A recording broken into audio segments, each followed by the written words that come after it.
अलबेलिनार प्रीतम द्वारे अलबेलिनार गामा पा पा पा पा पा दा दा दा नी नी नी दा पा मा गा रे सा सा नी रे सा रे सा नी रे सा रे सा नी रे सा रे सा रे सा नी दा पा मा गा रे सा सा सा सा सा सा सा सा सा सा सा सा सा सा सा सा नैना झुके झुके मस्ती में झूले और उठे तो जिया तक झूले नैना झुके झुके मस्ती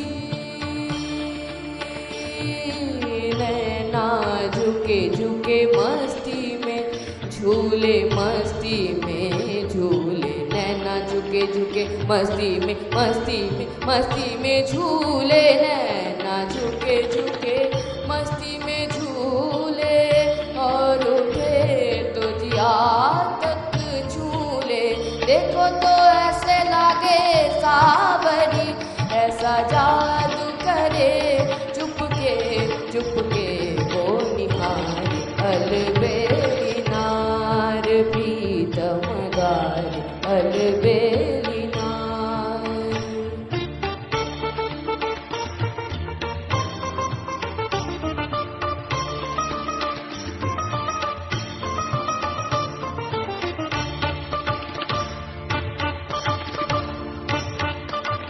लागे ऐसे मैं जब मतवारी हिरनी जैसे हो प्यास की मारी लागे ऐसे मैं जब मतवारी हिरनी जैसे हो प्यास की मारी देखो तो ऐसे लागे सावरी जैसा जादू करे चुपके वो निहारे अलबेलिनार प्रीतम द्वारे अलबेलिनार खड़ी घूंघट खोले रस अखियों में घोले खड़ी घूंघट खोले रस अखियों में घोले मुस्कान भरे चुपके वो निहारे अलबेलिनार प्रीतम द्वारे अलबेलिनार प्रीतम द्वारे अलबेलिनार अलबेलिनार अलबेलिनार अलबेलिनार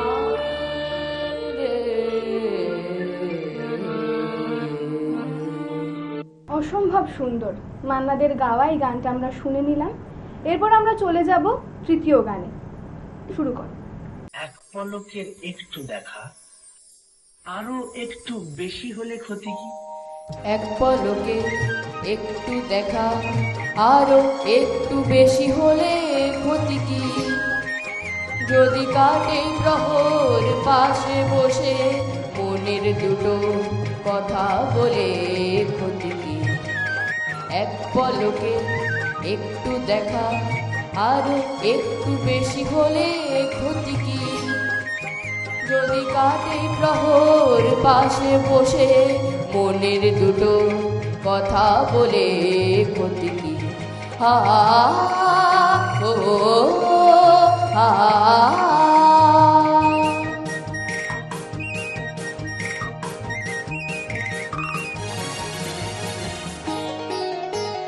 মিষ্টি হাসি দুষ্টুমিতে দেয় সে ধরা ইশারাতে শুধু ইশারাতে মিষ্টি হাসি দুষ্টুমিতে দেয় সে ধরা ইশারাতে স্বপ্নে হৃদয় ভরিয়ে নিয়ে দিনগুলি সব যাকে না চলে ক্ষতি কি এক পলকে একটু দেখা আরো একটু বেশি হলে ক্ষতি কি যদি কাটে প্রহর পাশে বসে মনের দুটো কথা বলে ক্ষতি কি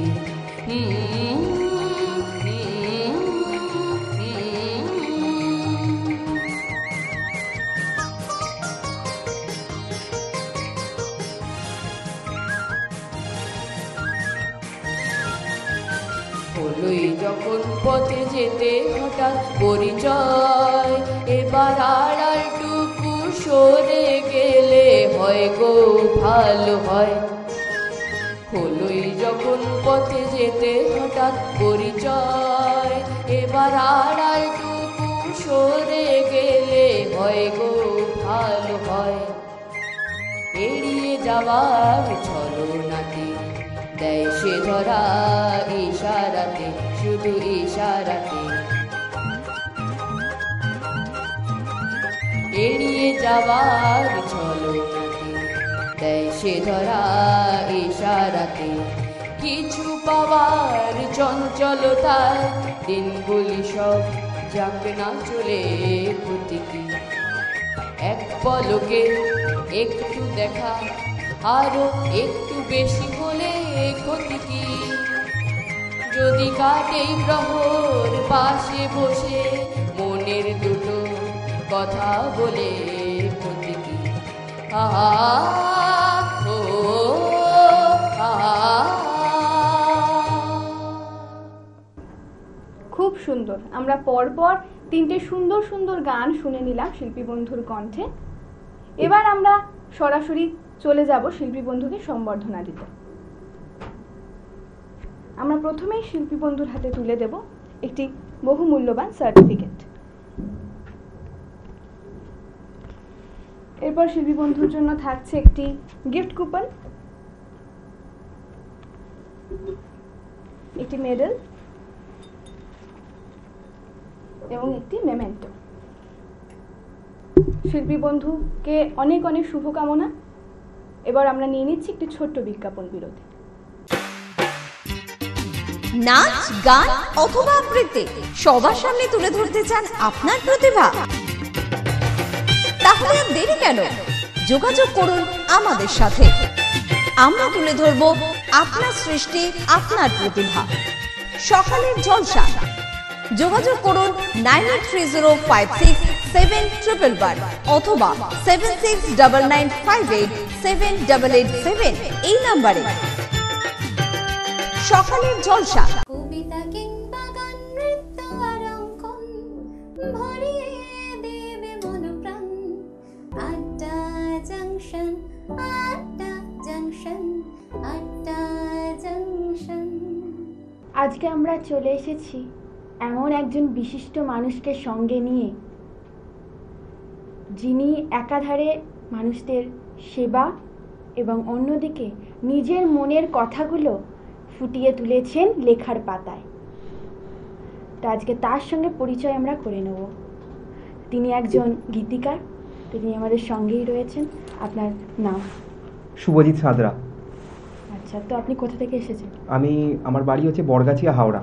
আচ্ছা, তো উনি একজন নিজে গীতিকার, প্লাস উনি নিজের লেখা, নিজের মনের কথাগুলো, নিজের ভাবভঙ্গিমার প্রকাশ করেন লেখার মধ্যে।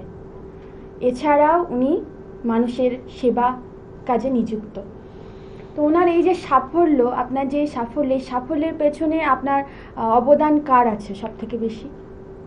সাফল্য কতটা পেয়েছি জানি না, তবু মানুষের জন্য কাজ করার চেষ্টা করছি এবং এগিয়ে যাওয়ার চেষ্টা করছি।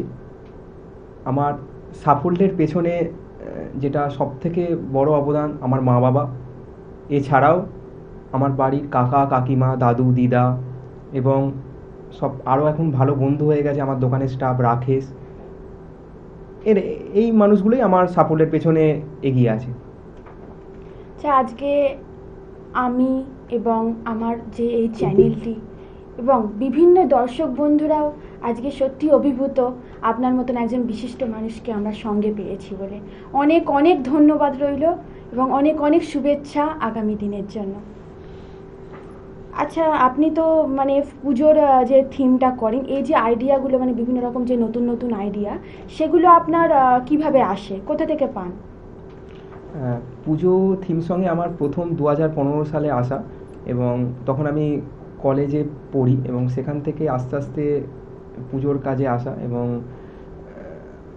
আগে পুজোয় সেভাবে মিউজিক হতো না, আমি সেখান থেকে ভাবলাম যে যদি পুজোর মধ্যে যদি একটা থিম মিউজিক করা যায় বা পুজোর থিমটাকে যদি লেখার মাধ্যমে যদি প্রকাশ করা যায়, তাহলে মানুষ বা দর্শক মণ্ডপে এসে পুজোর থিমটাকে আরও তাড়াতাড়ি বুঝতে পারবে এবং নিজের মনের মধ্যে সেটা একটা ছবি ফুটে উঠবে আমার মনে হয়।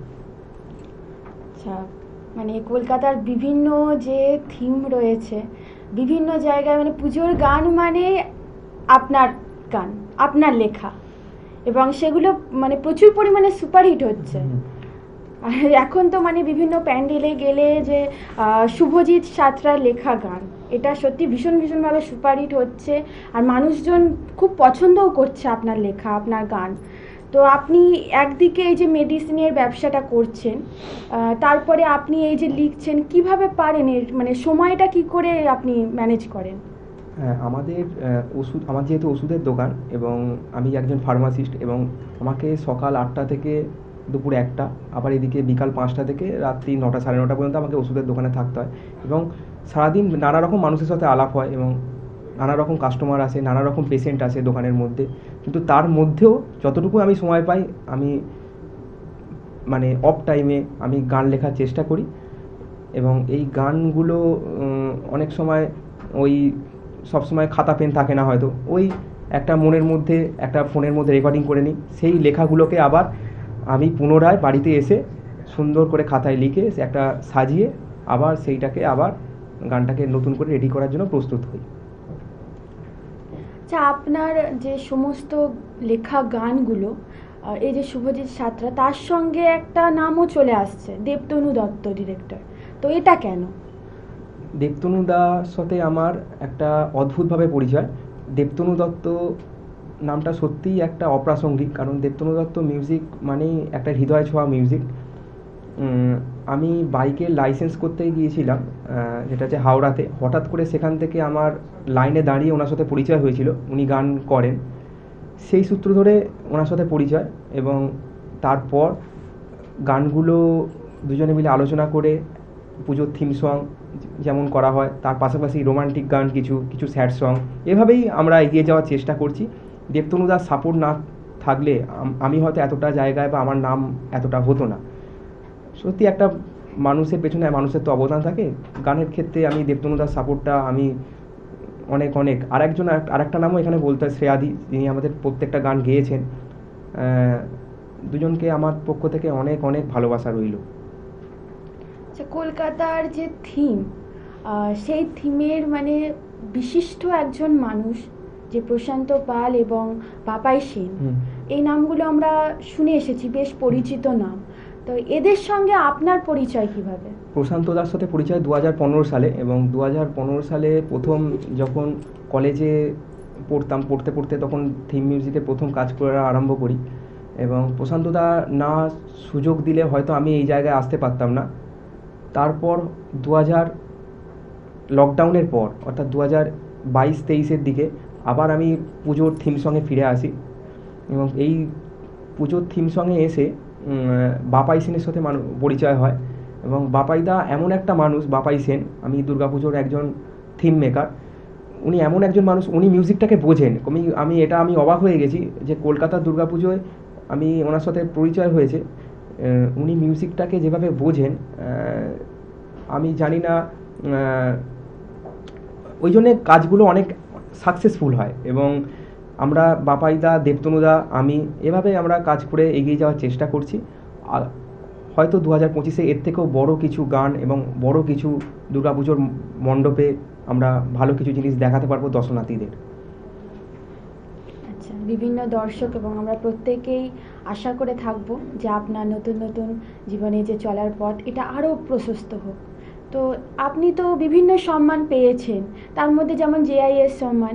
তো এই যে সম্মানটা, জেআইএস সম্মান, আপনার জীবনে কিভাবে কি কোনো মোড় ঘুরিয়েছে? হ্যাঁ, জেআইএস সম্মান একটা best entrepreneur of the year award. এই সম্মানটা আমার জীবনের কাছে অনেকটাই গুরুত্বপূর্ণ। এই সম্মান পাওয়ার পর অনেক ভালোবাসা পেয়েছি, অনেক মানুষের থেকে শুভেচ্ছা বার্তা পেয়েছি। এবং হঠাৎ করে 2023 সালে কলেজ থেকে ফোন আসে এবং সেখান থেকে এই সম্মানের জন্য আমাকে নমিনি করা হয়। এবং তারপর এই সম্মান পাওয়ার পর অনেক আমার বিজনেসের ব্যাপারেও বলো বা আমার মিউজিক ইন্ডাস্ট্রিতে আমার অনেক সাফল্য এসছে। এবং অনেক ধন্যবাদ আমাকে জেআইএস সম্মান দেওয়ার জন্য। আপনাদের মাধ্যমে আমি যে আসতে পেরেছি, এটাই আমার কাছে অনেক। আগামী দিনে আপনার ইচ্ছে কি, কিভাবে এগিয়ে যেতে আগামী চান? দিনে আমার পড়াশোনা, গান, লেখা, মানুষের সেবা করা, যেমন ওষুধের মাধ্যমে পরিষেবা দেওয়ার চেষ্টা করছি। এবং এর পাশাপাশি আমার আরেকটা ইচ্ছা হলো, আমি একটু ঘুরতে ভালোবাসি। এছাড়াও আরও অনেক গরিব মানুষের জন্য আমি সেবামূলক কিছু কাজ করতে চাই, এবং এইভাবে আমি এগিয়ে যাওয়ার চেষ্টা করব আগামী দিনে। কাজের চাপ, মানসিক চিন্তা, তার মধ্যে এত ভাবনা, এত আগামী দিনের জন্য, দর্শকদের জন্য এত কিছু যে আপনি ভেবে রেখেছেন, কিভাবে সামলান এত কিছু? কাজের চাপ, মানসিক চিন্তা এগুলো তো থাকবেই, কিন্তু তার মধ্যেও আমাকে ওভারকাম করতে হবে। আমাদের জীবনে অনেক খারাপ সময় আসে, হয়তো মনে হয় যে একটা সময় জীবন শেষ হয়ে গেছে, হয়তো আর কিছু হবে না, কিন্তু আবার সেই জায়গা থেকে যেখান থেকে শেষ হচ্ছে সেখান থেকে হয়তো আবার নতুন পাতা গজায়, অর্থাৎ নতুন করে আবার শুরু হয়ে যায়। এভাবেই জীবন একটা আপস অ্যান্ড ডাউন, জীবনটা আপস অ্যান্ড ডাউনের মতো এগিয়ে যেতে হবে। বাহ, খুব সুন্দর বলেছেন যে জীবনটা আপস অ্যান্ড ডাউন। সত্যি আমাদের জীবনে ওঠা আছে, নামা আছে, জীবনে জোয়ার আছে, ভাটা আছে, এইভাবেই আমাদের এগিয়ে যেতে হবে। সত্যি আজকে আপনি এত সুন্দর করে বলছেন, আমাদের দর্শকরাও শুনছে, আমিও শুনছি এবং আমাদের চ্যানেলেও শুনছে। মানে আমরা সত্যি আপনার কাছ থেকে অনুপ্রাণিত হচ্ছি। তো আপনাকে আরও একটা প্রশ্ন আমার করা আছে, তো ভালোবাসা, প্রেম, এই নিয়ে আপনার কি মতামত? হ্যাঁ, যেহেতু লেখালেখি করি টুকটাক, তাহলে তো ভালোবাসা, প্রেম, এগুলো তো একটা, ভালোবাসা না থাকলে লেখা, এত সুন্দর লেখা আসবে না। আর যদি ভালোবাসা নিয়েই বলেন, ভালোবাসা নিয়ে আমি একটা ছোট্ট কথাই বলবো, যে ভালোবাসার প্রকাশ যত কম, সেই ভালোবাসার গভীরতা অনেক বেশি। এবং আমি যেহেতু মেডিসিন লাইনে আছি, মেডিসিন লাইন দিয়ে আমি যদি এই ভালোবাসাটাকে বোঝাই, তাহলে একটা খুব ভালো পয়েন্ট, যেটা হলো একটা ডাক্তারের প্রেসক্রিপশান, যেমন ওষুধের দোকানদার, মানে একটা ডাক্তারের প্রেসক্রিপশান যখন একটা ওষুধের দোকানদার যেভাবে বোঝে, ভালোবাসাটাও সেরকমও হওয়া উচিত, যে একটা মানুষের ভেতরের মনের কথা যেন অপর মানুষ বুঝতে পারে। এভাবেই ভালোবাসা সম্বন্ধে আমার এটুকুই বলা। আচ্ছা, তো মানে আপনার এইটা মনে হওয়ার কারণটা যে যে ভালোবাসার প্রকাশ কম, সেই ভালোবাসার গভীরতা এতটা বেশি, এটা কারণ মনে হওয়ার ভালোবাসাটা আমার মনে হয় ওই দেখানো বা ওই জাতীয় নয়, ভালোবাসা মানে দায়িত্ব, কর্তব্য, এইভাবেই ভালোবাসাটা হওয়া উচিত। একটা মানুষের দুজন সব থেকে ভালো বন্ধু হওয়া, এটা হচ্ছে একটা মাস্ট ইম্পর্টেন্ট বর্তমান যুগে। এই যে নতুন বছর, এই নতুন বছর নিয়ে আপনি যদি আমাদের দর্শকদের কিছু বলেন।